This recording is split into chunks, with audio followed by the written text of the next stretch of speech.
I bring three conclusions from his reign. Number one, it is possible for one person to lead millions into untold evil. Think about it. It's possible for one person to lead millions into untold evil. You know, when I saw this vividly with my own eyes, I saw it twice actually. Once visiting Auschwitz, where 12,000 were obliterated every day, where Hitler had the words outside the gas ovens, "I want to raise a generation of young people devoid of a conscience, imperious, relentless, and cruel." Where I saw thousands of pounds of women's hair stashed behind glass. I remember walking away from that. This is in the 80s when the Cold War was still going on, and thinking to myself, my word, how did one man accomplish this? But not long after that, I happened to be given the privilege of speaking at the Center for Geopolitical Strategy in Moscow, where all of their presidents have been trained and taught how to think on moral theory and ideology. My wife was with me.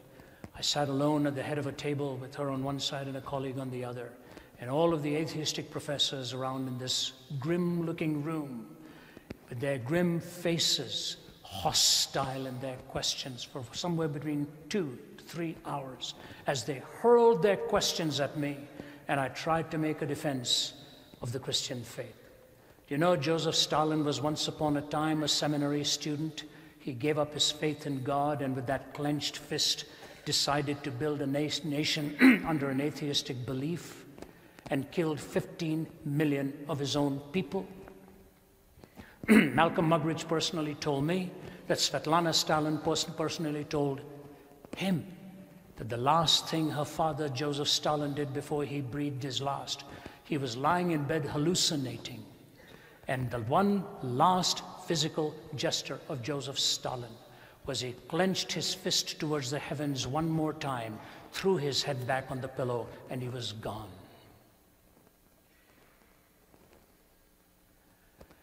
I told them some of these stories. Their faces started to soften. Their expressions became more accepting. They lined up at the end of it, took my wife's hand, kissed the back of her hand, waited and shook hands with me, and the chairman of that institute said these words to me, and I quote. He said, "Mr. Zacharias, I want to thank you for coming here, and what you have told us today, I believe, is the truth, but it's very difficult to change after 70 years of believing a lie. It's very difficult to change after 70 years of believing a lie. Imagine the power of a single life to build that lie in a nation. And now with mass media, we have even more of that capacity for people to swallow a lie. But the second reason is this. It's because most people don't know how to think anymore. Believe me, I've heard some of the most astounding comments in institutes of high learning. Since this is being live streamed, I'll be a little kind about the location. But I remember at one university, my colleagues were there, and one guy stands up, goes to the microphone, and he says, "How do I know that I exist?" I suppose he's paying his fees. I suppose he knew he walked in. How do I know that I exist? What do you say? Without taking too much of time. And possibly a pinprick. But I didn't do that. I just looked at him and I said, "May I tell you what Professor Nathan said to one of his students who stood up and said, 'How do I know that I exist?' He lowered his glass and looked at him and said, 'And who, shall I say, is asking?'"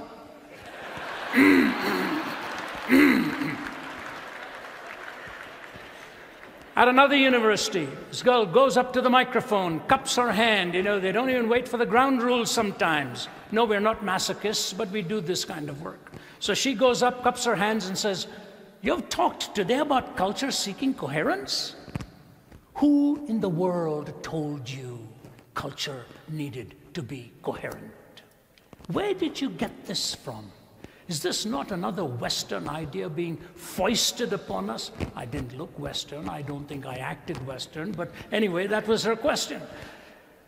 Is this a Western idea that's foisted upon us that culture needed to be coherent? So I let her talk. I've learned if you allow anybody to talk long enough, they actually end up convicting themselves. So I just let her talk for a little while.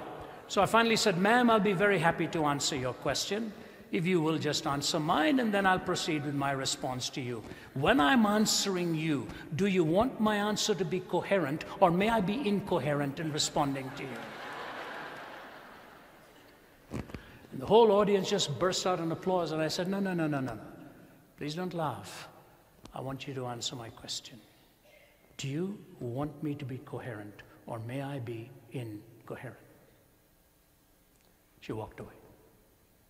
You see, we hold counter perspectives to the test of reason, but very seldom do we test our own, whether we are being rational and reasonable. So G.K. Chesterton, describing where society was headed, said this: it's going to be worth it, you're coming just to listen to this quote from Chesterton. Here's what he says. It's a mouthful, folks, but you've got to listen carefully. He said, the new rebel is a skeptic and will not entirely trust anything. He has no loyalty. Therefore, he can never be a true revolutionist. And the fact that he doubts everything gets in his way when he wants to denounce anything. For all denunciation implies a moral doctrine of some kind. And the modern revolutionist doubts not only the institution he denounces, but the doctrine by which he denounces it. So he writes one book complaining that imperial oppression insults the purity of women. Then he writes another book, a novel, in which he insults it himself. He curses the Sultan because Christian girls lose their virginity, then curses Mrs. Grundy because they keep it. As a politician, he cries out that war is a waste of life. Then as a philosopher, that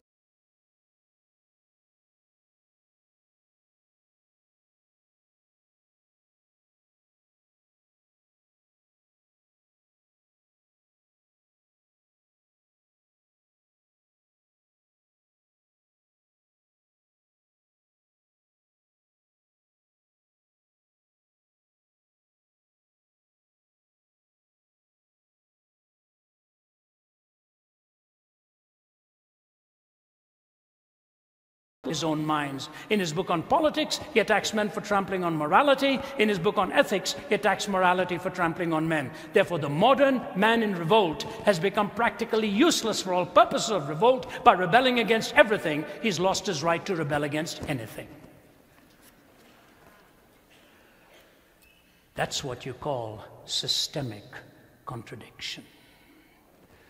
One can lead millions into untold evil.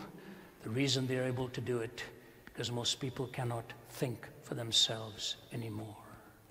The lost art of rational thinking.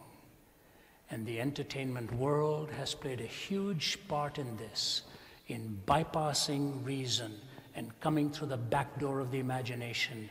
They have wreaked havoc in our time, till supposedly art seems to think even the profane is passé because it is art.